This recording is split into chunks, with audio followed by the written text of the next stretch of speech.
বিশ্ব সংবাদে আপনাকে স্বাগত। শুরুতেই জানাবো হাতে পাওয়া সর্বশেষ আন্তর্জাতিক সংবাদের শিরোনাম, পরে বিস্তারিত। বাংলাদেশের সর্বশেষ গুরুত্বপূর্ণ আপডেট সংবাদে আপনাকে স্বাগত। শুরুতেই সংবাদ শিরোনাম, পরে বিস্তারিত। শুরুতেই জানিয়ে দিব, স্বরাষ্ট্র উপদেষ্টাকে যে সতর্কবার্তা দিলেন জয়। জনতা স্বরাষ্ট্র উপদেষ্টাকে আমার মায়ের মতোই পরিণতির হুমকি দিয়েছে বলে জানিয়েছে আওয়ামী লীগের সভাপতি শেখ হাসিনার ছেলে সজীব ওয়াজেদ জয়। সোমবার 12 আগস্ট রাতে সামাজিক যোগাযোগ মাধ্যমে এমন প্রতিক্রিয়া জানান তিনি। জয় লিখেছেন, আজ স্বরাষ্ট্র উপদেষ্টা আওয়ামী লীগকে বাংলাদেশের একটি বড় দল হিসেবে পুনরায় সংগঠিত হতে বললেন। একই সঙ্গে এদেশের স্বাধীনতা যে আওয়ামী লীগের হাত ধরেই এসেছে সেটাও উল্লেখ করেছেন তিনি। তার এই সৎ পরামর্শ কোনোভাবেই মেনে নিতে পারল না এদেশের এক শ্রেণীর মানুষ। তারা স্বরাষ্ট্র উপদেষ্টাকে আমার মায়ের মতোই পরিণতি ভোগ করতে হবে বলে হুমকিও দিয়েছে। এরপর জানিয়ে দিব, গণভবন থেকে লুট হওয়া 8 লক্ষ টাকা উদ্ধার। গণভবন থেকে লুট করে নেওয়া 8 লক্ষ টাকা উদ্ধার করেছে বাংলাদেশ সেনাবাহিনী। সোমবার দিবাগত রাত 10:30টার দিকে রাজধানীর মোহাম্মদপুর 3 রাস্তার মোড় এলাকা থেকে এই টাকাগুলো উদ্ধার করা হয়। এবারে জানিয়ে দিব, স্বরাষ্ট্র উপদেষ্টাকে পদত্যাগের দাবিতে সিলেটে ছাত্রদলের বিক্ষোভ মিছিল। এছাড়াও মুন্সিগঞ্জে স্বরাষ্ট্র উপদেষ্টার পদত্যাগে মিছিল হয়েছে। এছাড়াও মিছিল হয়েছে খাগড়াছড়িতে। ঢাকায়ও তার বিরুদ্ধে মিছিল হয়েছে। তারা বলছে, এই স্বরাষ্ট্র উপদেষ্টার কোনো নৈতিক অধিকার নেই শেখ হাসিনা সরকারের বিষয়ে কথা বলা, কারণ শেখ হাসিনা সরকার হচ্ছে খুনি ফ্যাসিস্ট সরকার। শেখ হাসিনা যেভাবে পাখির মতো গুলি করে হত্যা করেছে, সেই শেখ হাসিনাকে নিয়ে তিনি কথা বলছেন, আবার বলছেন তিনি যেন দেশে ফিরে এসে তার দল গঠন করে। এটা হতে পারে না, তার পদত্যাগ করতে হবে।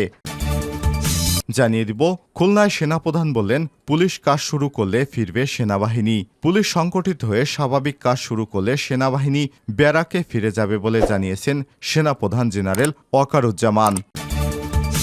জানিয়ে দিব, মালিকানা দ্বন্দ্বে অস্থির ব্যাংকিং খাত, চলছে ক্ষোভ বিক্ষোভ। ছাত্র জনতার অভ্যুত্থানে শেখ হাসিনা সরকারের পতনের পর পরিবর্তনের হায় অস্থির হয়ে উঠেছে বাংলাদেশের ব্যাংকিং খাত। একের পর এক বাণিজ্যিক ব্যাংকে চলছে বিক্ষোভ এবং ক্ষোভ। ক্ষমতাচ্যুত সরকারের আমলে দখল হওয়া বিভিন্ন ব্যাংক ফেরত পেতে পুরনো উদ্যোক্তারা তৎপর হয়ে উঠেছেন। কোনো কোনো ব্যাংকে মালিকদের মধ্যে চলছে আধিপত্যের লড়াই। এরই মধ্যে তীব্রতম সংকটে পড়েছে ব্যাংকিং খাত। জানাবো এ বিষয় বিস্তারিত, সঙ্গেই থাকুন।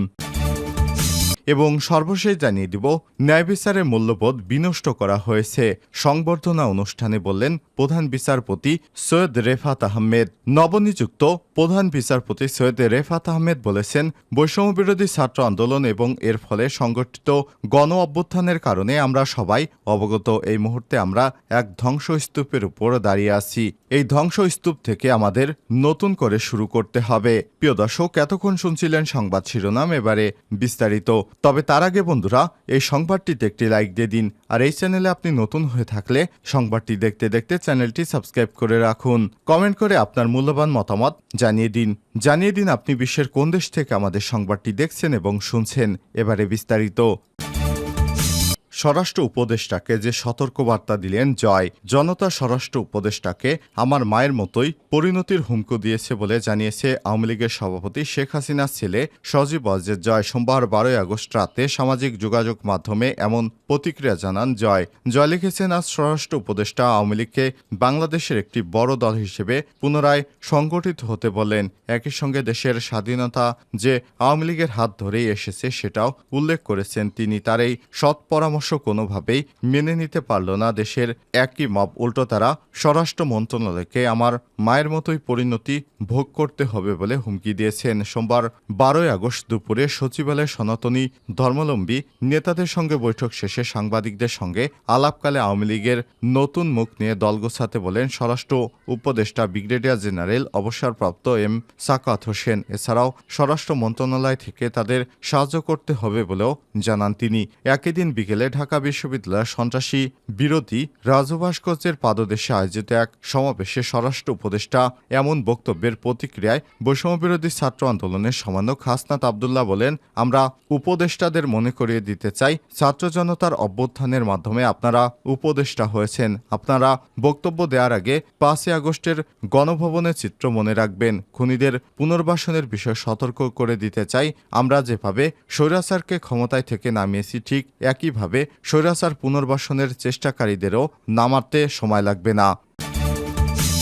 গণভবন থেকে লুট হওয়া ৮ লক্ষ টাকা উদ্ধার। গণভবন থেকে লুটপাট করে নেওয়া ৮ লক্ষ টাকা উদ্ধার করেছে বাংলাদেশ সেনাবাহিনী। সোমবার দিবাগত রাত 10টার দিকে রাজধানীর মোহাম্মদপুর ৩ রাস্তার মোড় এলাকা থেকে এই টাকা উদ্ধার করা হয়েছে। প্রত্যক্ষদর্শীরা জানিয়েছে, রাত 10:30টার দিকে এক লোক সেনাবাহিনীকে খবর দিয়ে বলে যে তার বাসার পাশে একটি ব্যাগে ৮ লক্ষ টাকা পাওয়া গেছে। এ সময় আমরা ঘটনাস্থলে গিয়ে জানতে পারি একজন গণভবন থেকে টাকাগুলো নিয়ে এসেছিল। পরে সে ভয়ে টাকাগুলো রেখে পালিয়ে গেছে। তার স্বজনেরা জানিয়েছে, সেনাবাহিনীকে কল করে জানায়। পরে স্থানীয়রা দায়িত্বরত সেনাবাহিনীকে টহল টিমকে মোবাইল ফোনে জানালে তারা ঘটনাস্থলে এসে স্থানীয় গণ্যমান্য কয়েকজন ব্যক্তির উপস্থিতিতে টাকাগুলো বুঝে নেয়। এই ঘটনায় মোহাম্মদপুর এলাকায় টহল টিমের দায়িত্বে থাকা সেনাবাহিনীর ক্যাপ্টেন সাদির জানান, আমরা খবর পেয়ে ঘটনাস্থলে গিয়ে দেখি ৮ লক্ষ টাকা উদ্ধার করি। পরে সেগুলো স্থানীয় গণমাধ্যম এবং গণ্যমান্য কয়েকজন ব্যক্তির উপস্থিতিতে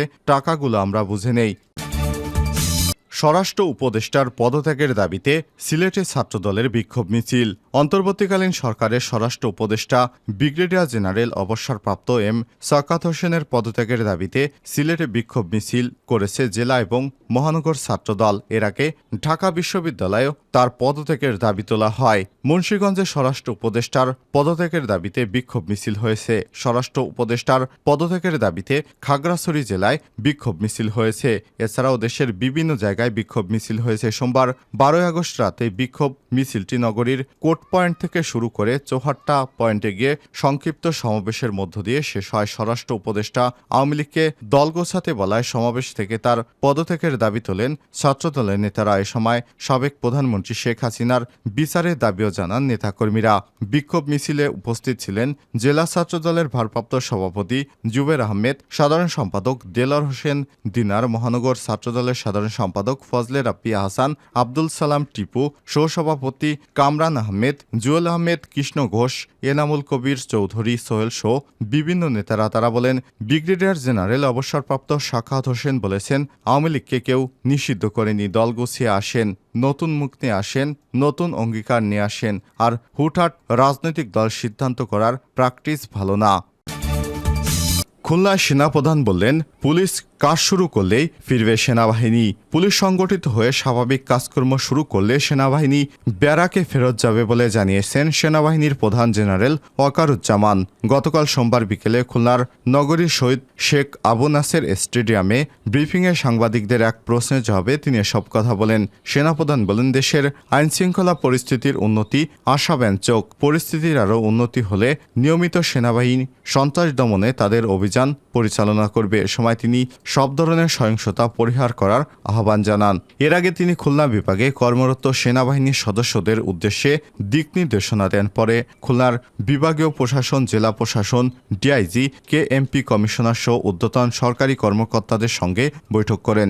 সেনাপ্রধান আরও বলেন, সংখ্যালঘুদের সঙ্গে একটা ইস্যু ছিল। আমি সব তথ্যপত্র পর্যালোচনা করে দেখলাম, সারা বাংলাদেশে 30টা মাইনরিটি রিলেটেড সহিংসতার ঘটনার মধ্যে জেলায় ঘটেছে 20টা। এর মধ্যে অধিকাংশ লুটপাট ও ভাঙচুর। এগুলোর মধ্যে অধিকাংশ আবার পলিটিক্যাল র্যাভেল, অর্থনৈতিক রাজনৈতিক প্রতিহিংসা। এ কারণে এগুলো হয়েছে। তবে আশা করি পরিস্থিতি আরও স্বাভাবিক হয়ে উঠবে। আমি আশা করব রাজনৈতিক দলগুলো শান্তিপূর্ণভাবে তাদের কার্যক্রম পরিচালনা করবে। আমি নিশ্চিত তারা বুঝবে জনগণ এখন কি চায়। যদি জনগণ অরক্ষিত থাকে, যদি দেশে অশান্তি বিরাজ করে, আমি নিশ্চিত তারা এগুলো করবে না। তারা রাজনৈতিক দল যদি আমাদের সাহায্য করে এবং আমরা আপনাদেরও সাহায্য করব, তাহলে আমরা সবাই মিলে দেশকে এগিয়ে নিয়ে যেতে পারবো। এদিকে আইএসপিআর জানায়, গতকাল যশোর এলাকায় মোতায়েন করা সেনাবাহিনীর কার্যক্রম পরিদর্শন করেছেন সেনাপ্রধান। পরিদর্শন করলে আহত সেনা সদস্যদেরও দেখতে এসেছেন তিনি।